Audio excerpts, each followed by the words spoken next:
नमस्कार दर्शकों, आप देख रहे हैं आवाज इंडिया। मैं हूं आपके साथ श्रद्धा पाठक। भारत के कई राज्यों में बांग्लादेशी और रोहिंग्या सहित पाकिस्तान, अफगानिस्तान से आए अवैध घुसपैठियों का मुद्दा एक बहुत बड़ा राजनीतिक मुद्दा बन चुका है।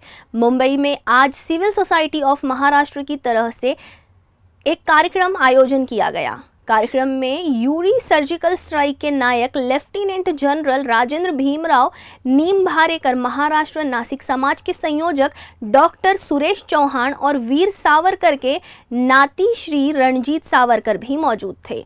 कार्यक्रम के जरिए घुसपैठियों को लेकर महाराष्ट्र की सांस्कृतिक, सामाजिक और बढ़ते अपराध के साथ आर्थिक क्षेत्रों पर हो रहे गंभीर परिणाम और राष्ट्रीय सुरक्षा के लिए बहुत बड़ी चुनौती बताते हुए गंभीर चिंता जताई गई है। मुद्दे को लेकर सिविल सोसाइटी के लोग से बात की हमारे वरिष्ठ संवाददाता ने। हमारे साथ है चौहान जी और सावरकर जी। चौहान जी, ये जो मुद्दा चल रहा है लैंड जिहाद को लेके, तो उसके बारे में आपको क्या बोलना है? सारी समस्याओं की जड़ है महाराष्ट्र में 1 करोड़ के आसपास घुसपैठी है। देश भर में 100 करोड़ के इस 150 करोड़ देश में 10 करोड़ घुसपैठी है।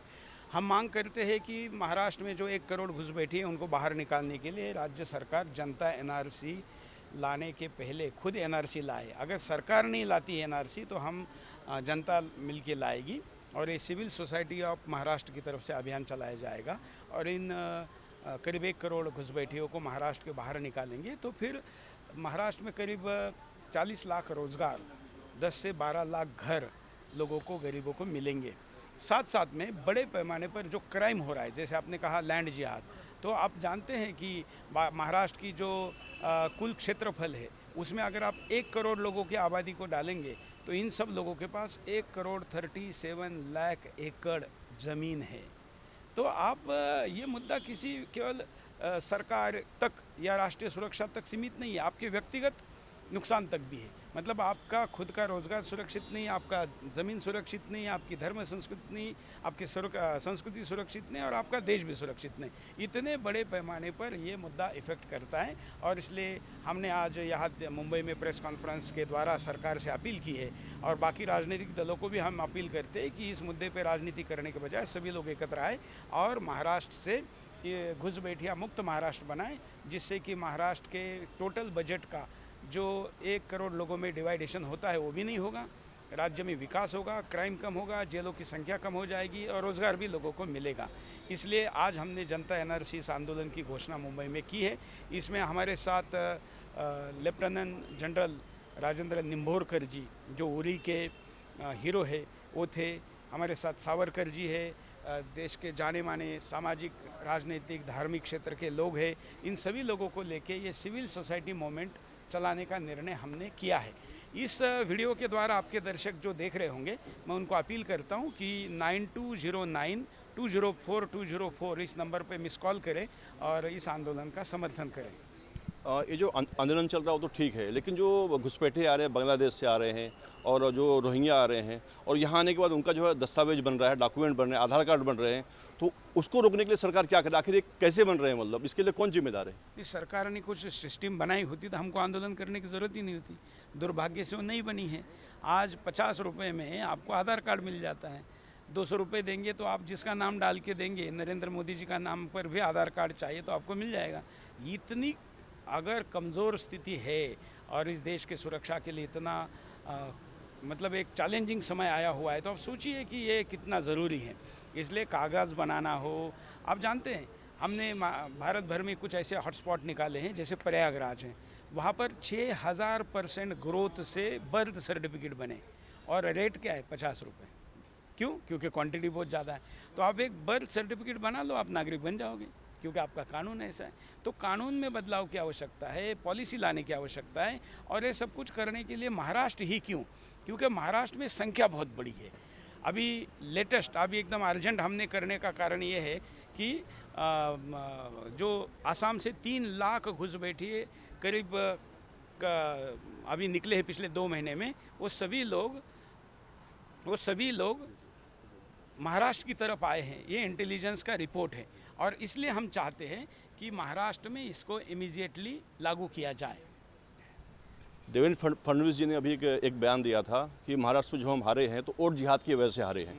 और जब उन्होंने बयान दिया है फडणवीस जी ने, तो जो विपक्ष की जो गठबंधन है उनका बोलना कि ये कहीं ना कहीं अम्बेडकर जी का अपमान है, ये ऐसा क्यों बोल रहे हैं, इन्हें जो है जो मुस्लिम वोट है इन्हें नहीं मिल रहे हैं, इसके लिए उन्होंने ये बयान दिया है। तो उसको लेकर आप क्या बोलेंगे? मैं राजनीतिक लोगों का उत्तर कभी नहीं देता, लेकिन बाबा साहब जी का नाम आया इसलिए उत्तर ज़रूर देंगे।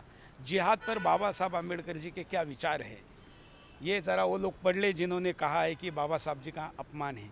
मूलतः भारत का अंतिम मुसलमान पाकिस्तान न जाना और अंतिम हिंदू भारत में न आना, इससे बड़ा अपमान बाबा साहब अम्बेडकर जी का कुछ नहीं हो सकता। इसलिए ज़रा विपक्ष वाले उन्होंने क्या कहा है, पक्ष विपक्ष हमें उससे कोई मतलब नहीं, राजनीतिक दल वाले ये पढ़ ले कि अम्बेडकर जी के इस पर क्या विचार है। फडणवीस जी का बोलना है कि हम चुनाव में इसलिए हारे कि सारे वोट जो है मुस्लिम वोट एक तरफा पड़े हैं, सारे जो मुस्लिम वोट है एक तरफा पड़े हैं, तो कहीं ना कहीं इसमें जो है वोट जिहाद हुआ है। हाँ, तो होगा ना। ये कितना उचित है बोलना? देखिए ना, बिल्कुल सही है। और मैं तो कहता हूँ कि वो राज्य के उप मुख्यमंत्री, उनका दायित्व है कि ये जो 1 करोड़ है इनको बाहर निकालें। वोट जिहाद का सबसे बड़ा हथियार तो वही है। इसलिए बांग्लादेशी, रोहिंग्या, अफगानी, पाकिस्तानी 71 देशों के घुसपैठिए यहाँ पर हैं, उनको निकालिए, ये हमारी मांग है।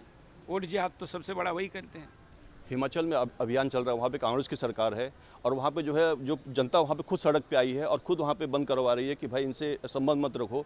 तो उसको लेकर आप क्या बोलेंगे? आपने बड़ा अच्छा ये प्रश्न पूछा है, क्योंकि महाराष्ट्र की जनता को, महाराष्ट्र के खास करके राजनीतिक दलों को हिमाचल के राजनीतिक दलों से सीखना चाहिए। वह कांग्रेस की सरकार है, फिर भी वहाँ विक्रमादित्य जी जो है, जो मंत्री है सरकार में, वो कह रहे हैं कि हिमाचल का हित इसी में है, हमें पार्टी की नहीं राज्य की पॉलिसी देखनी है।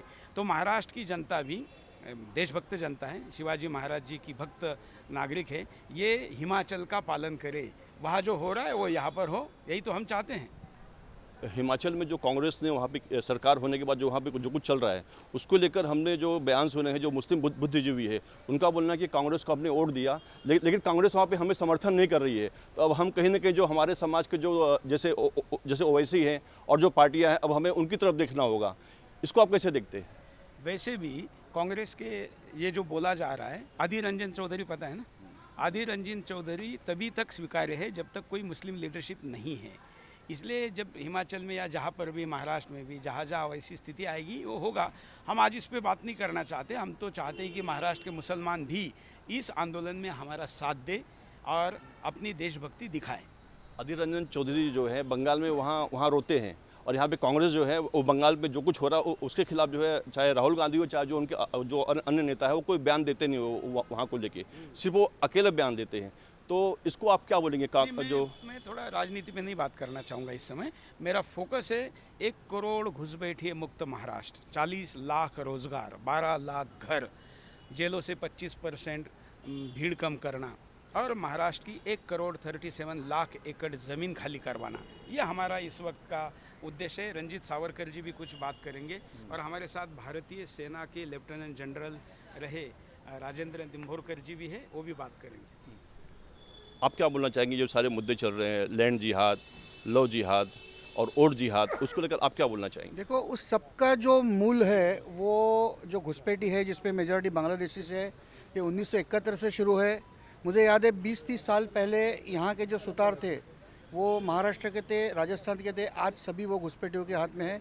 ऐसे असंख्य व्यवसाय मुंबई के हाथ से जा चुके हैं यहाँ के लोगों के। मतलब आज आप इलेक्ट्रिशियन देखो, मैकेनिक देखो, टीवी रिपेयरिंग वाला देखो, एसी रिपेयरिंग वाला देखो, प्लम्बर देखो, ये सब व्यवसाय पूरे हाथ से निकल चुके हैं।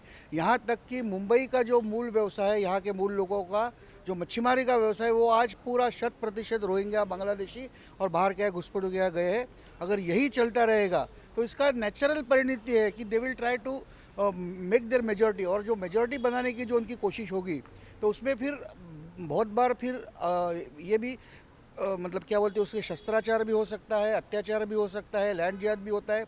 लैंड जिहाद तो आपको पता है कि एक पहली प्रॉपर्टी बहुत ज़्यादा कीमत दे के ली जाती है, वो फिर वहाँ के जो आजू बाजू के लोग हैं उनको तकलीफ दी जाती है, फिर वो परेशान होकर वो बेचना चालू करते हैं, तो प्रॉपर्टी की कीमत 40-50% तक गिर जाती है। तो 40-50% जो है ना, ये यहाँ के लोगों से जा रहे हैं, वो घुसपैठियों लोगों के पास जा रहे हैं। और उनकी आइडेंटिटी नहीं है, जैसे सुरेश जी ने कहा कि 50 रुपये में तुम्हारा जब बर्थ सर्टिफिकेट बन गया तो आधार बन गया। तो ये जनता ने इसीलिए करना चाहिए, नहीं तो यहाँ की जनता को कल जिंदा रहने का भी अवसर नहीं मिलेगा। जो बांग्लादेश में आज हो रहा है वो कल मुंबई में होगा। अब जैसे आपने बताया कि मतलब इतनी सारी दिक्कतें घुसपैठिया जो आए हैं सब कर रहे हैं यहाँ पे, और लोगों को भविष्य में लोगों की क्या गति होने वाली आपने सुना है, तो इसका सोल्यूशन क्या आखिर क्या क्या निकलेगा? ये देखिए, सबसे पहले सॉल्यूशन तो सिंपल है कि ये जो इनको निकाल के डिपोर्ट करना है, बट ये इतना आसान नहीं। डिटेक्शन, उसको इकट्ठा करना, इसके लिए जैसे जनशक्ति, आज हमने बोला जन एनआरसी हमने स्टार्ट करना है, लेकिन हमें इसके साथ पॉलिटिकल राजनीतिक शक्ति भी चाहिए। और जाहिर है कि अगर इतना जैसे बताया गया है कि 1 करोड़ घुसपैठी है, अगर उनको दिखा दे तो राजनीतिक शक्ति हमेशा हमारा साथ देगी, क्योंकि वो निकाल देंगे। इसमें हम ये नहीं बताते कौन धर्म क्या है, हम सिर्फ बोल रहे घुसपैठी कि बाहर से आए हुए हमारे देश हिंदुस्तान के लोगों को अपना हक मिलना चाहिए। तो बाहर का कोई भी है, हमें उससे कोई मतलब नहीं, लोगों लेकिन हमारे देश से निकल जाना चाहिए। तो कहीं ना कहीं सिविल सोसाइटी जो है कोशिश करे कि जो हमारे देश में जो घुसपैठी आई हैं उन्हें बाहर निकाला जाए, और उस पर काम करेंगे और लोगों को जागरूक करेंगे। वीडियो जर्नलिस्ट शिवाजी काले के साथ अंजलि कुमार मिश्रा, आवाज़ इंडिया, मुंबई।